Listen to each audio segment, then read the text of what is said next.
I'm Jennifer, 32, and I figured I'd endured enough of my family's blatant favoritism over the years until that one evening shattered everything. At my parents' joint birthday party in a crowded New York cafe, the toasts and cheers hushed when my dad stood up, glass raised high, his tone firm and pointed. We couldn't be prouder of our son. Sometimes we wish he was our only one, he declared, his gaze skipping right over me. My brother grinned that smug, knowing smirk of his, like he'd won some lifelong contest. And in that instant, the familiar ache I'd buried deep twisted into pure resolve. The whole table froze, relatives staring, forks hovering, but I didn't break. No tears, no scene. Inside, a switch flipped. I'd funneled my energy and cash into their struggling coffee shop for too long, playing the role of the overlooked fixer while they heaped praise on him. That night marked the end. I excused myself calmly, stepped out into the bustling street, and started mapping out my exit. Let's go back to how it started growing up. In our cramped New York apartment, I was always the one fading into the background. My parents, Michael and Linda, made it clear from early on that my brother Christopher was the star. They'd light up at his soccer games, cheering every goal he scored, or frame his amateur art sketches like masterpieces. Me, I'd come home with a ribbon from a school design contest, and they'd barely glance up from praising him.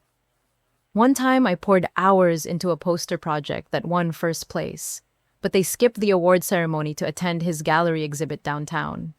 Christopher absorbed it all with that smug nod, as if their attention was his birthright.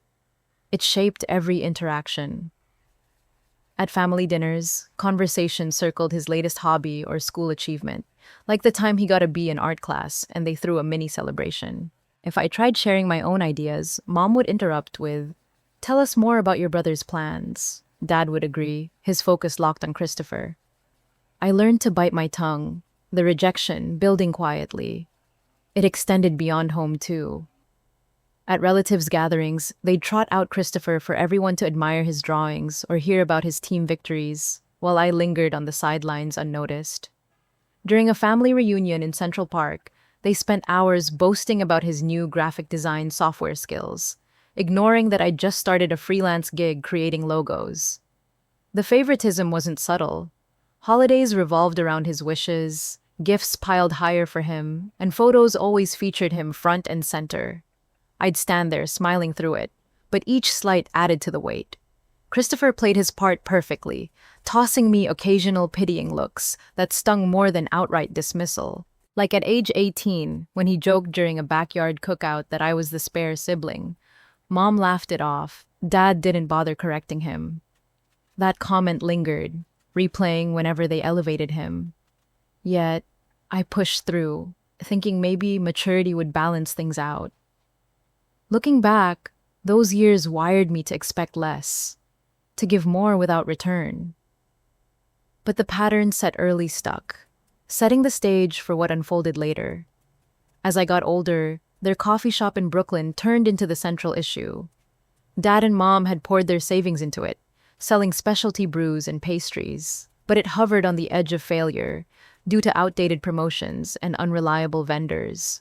I stepped up as a digital marketer, wiring $400 every month from my paycheck to cover shortfalls on rent or inventory. Beyond the cash, I handled their online presence, crafting targeted social media campaigns that drove foot traffic, redesigning the menu layouts for better appeal, and even bargaining with coffee roasters to secure discounted beans. One month, I revamped their Instagram feed with professional photos and hashtags, boosting engagement by 30%. Did they acknowledge it? Rarely. Instead, they'd attribute any customer spike to my brother's vague suggestions, like try a new logo theme.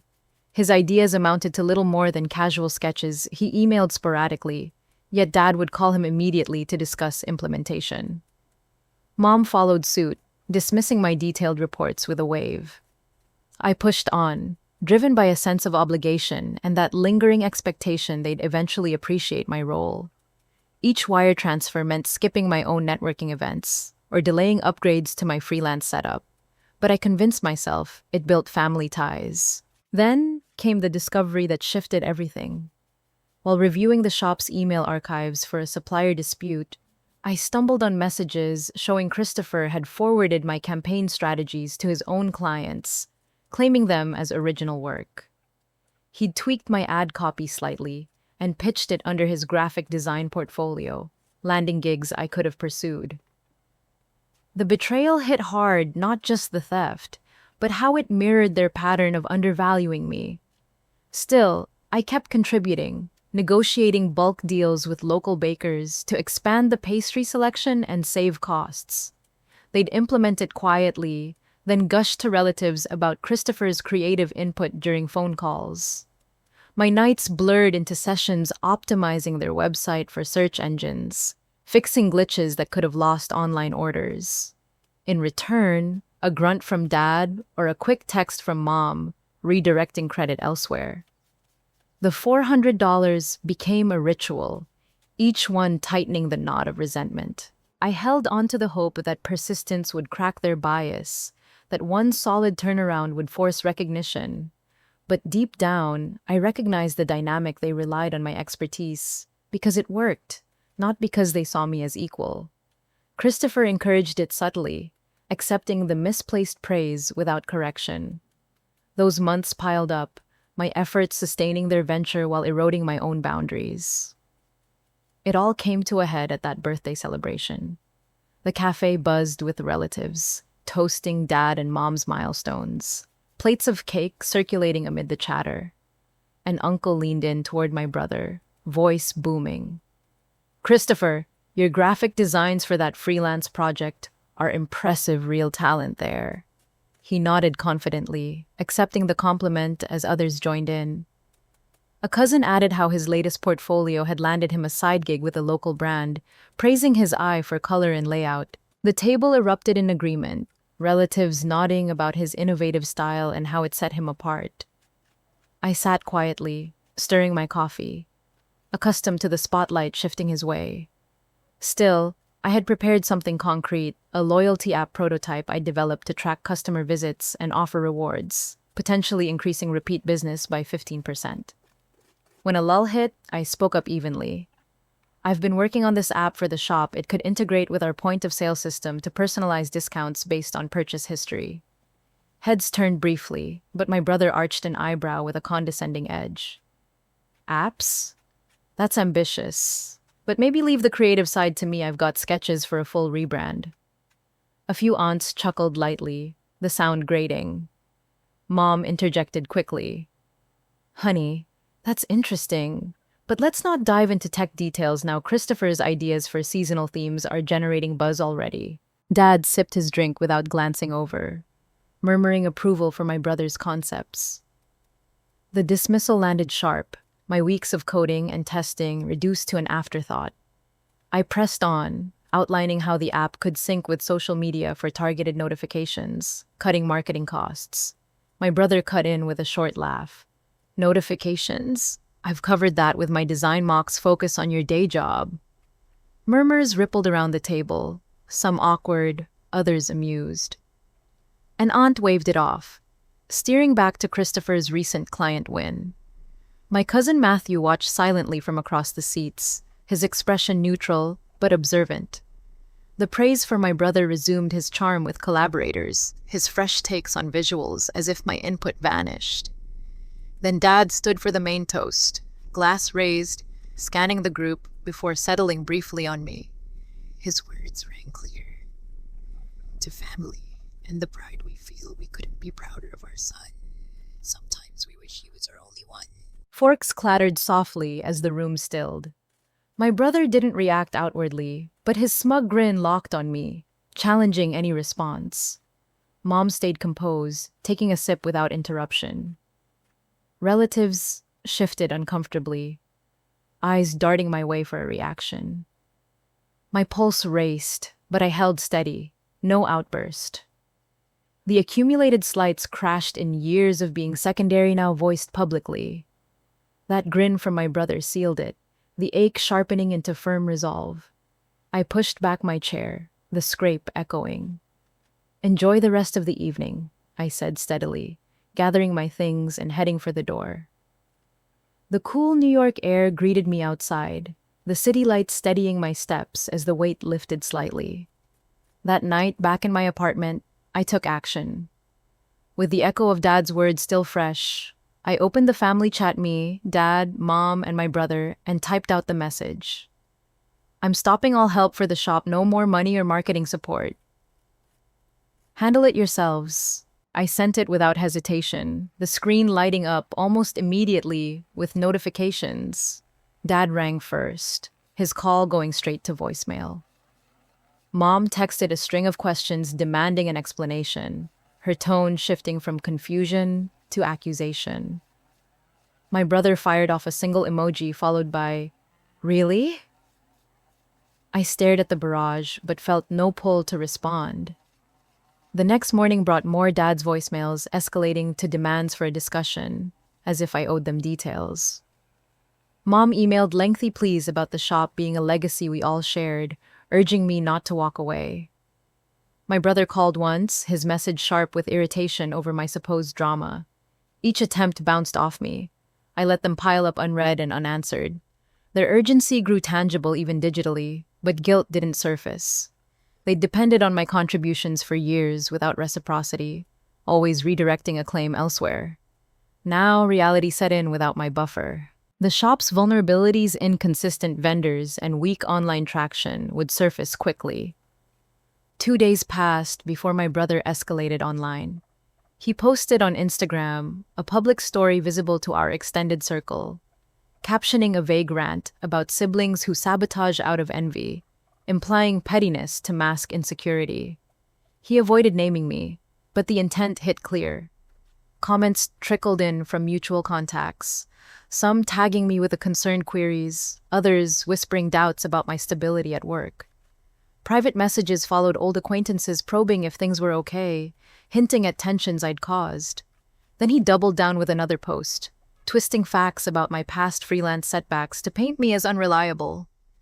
The notifications flooded my feed, each one chipping at my professional image.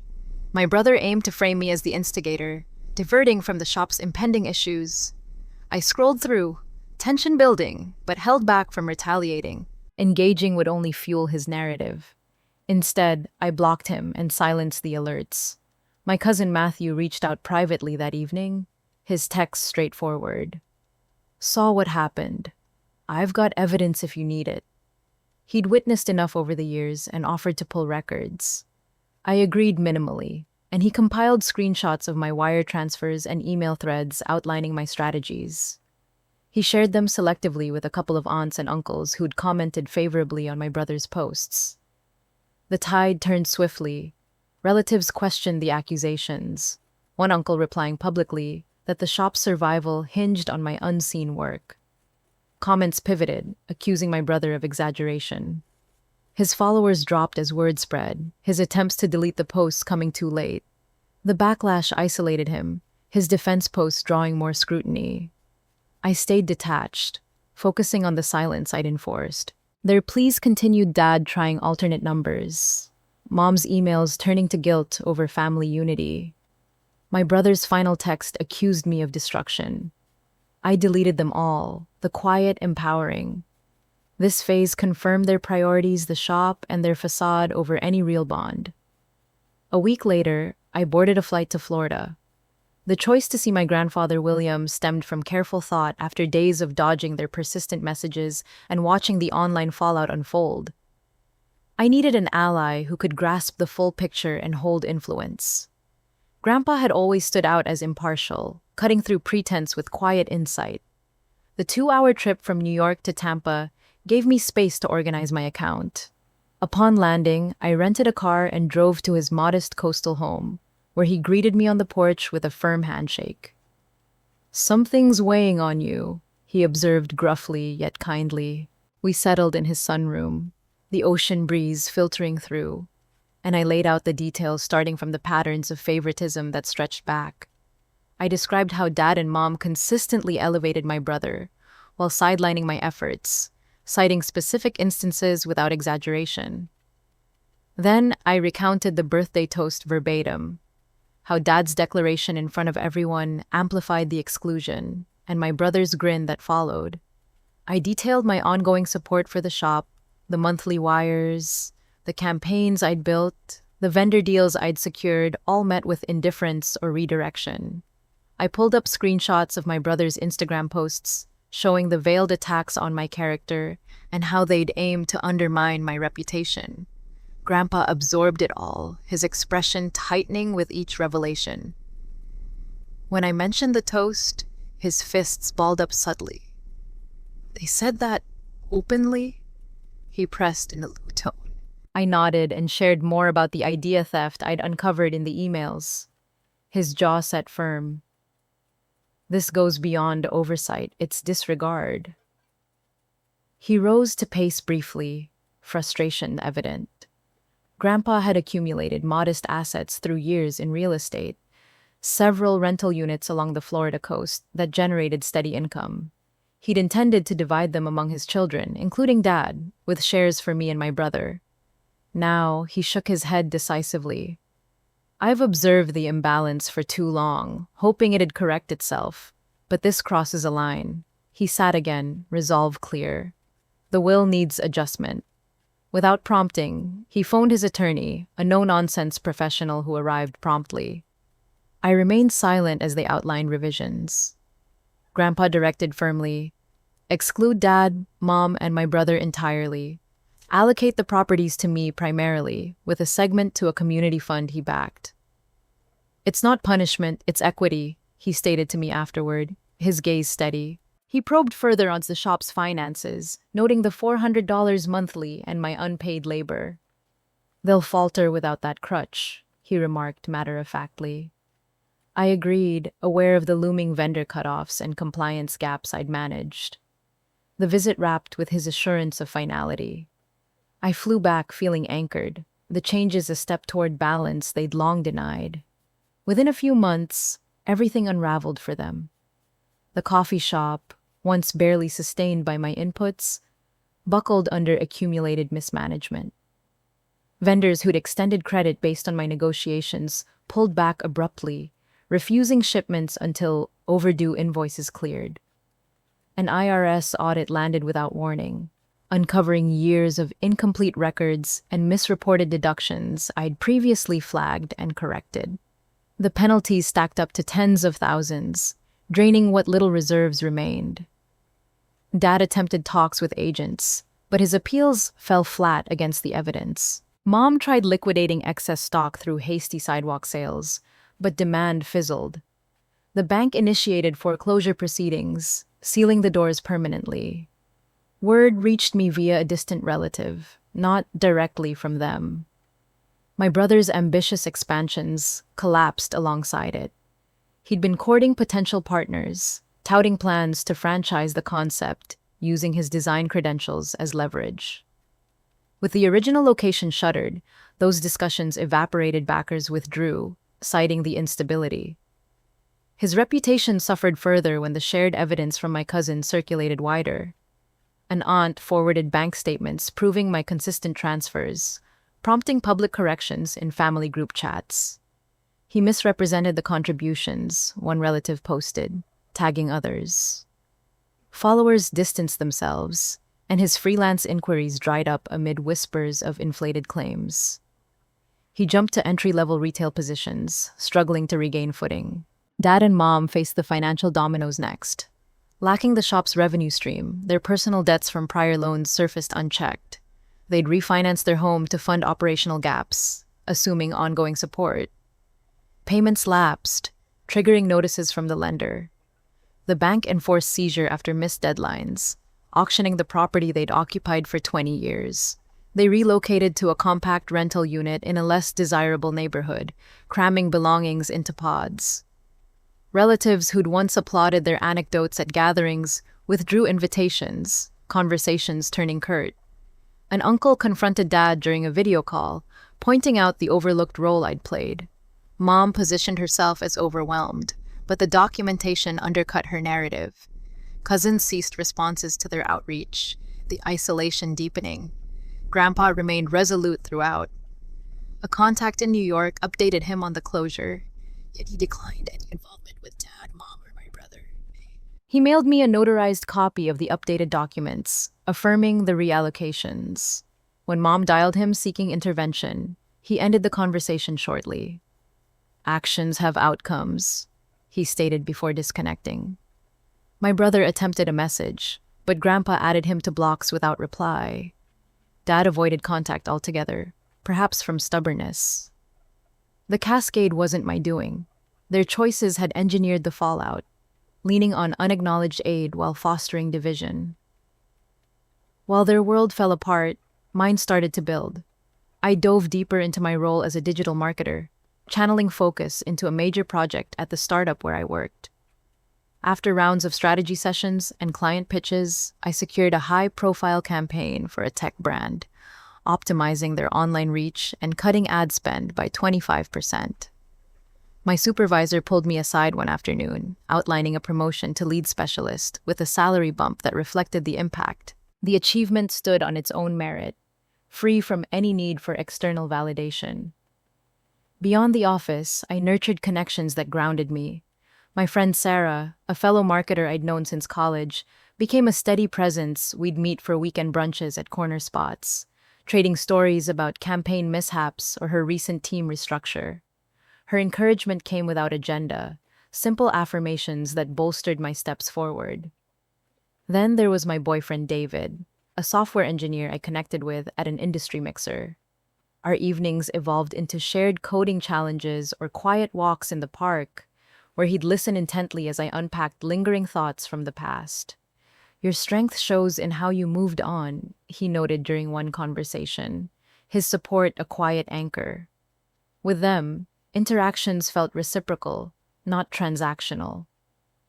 I maintained zero outreach to dad, mom, or my brother, their occasional probes fading into ignored notifications. A relative mentioned their ongoing struggles.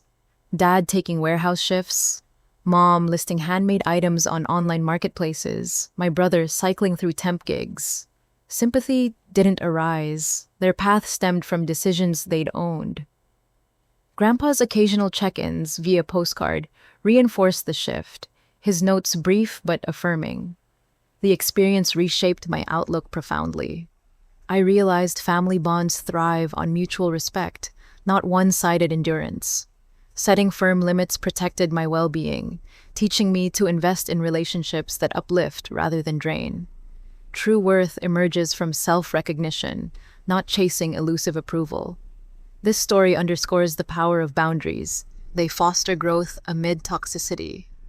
For viewers, it highlights valuing authentic support and knowing when to step away for personal peace.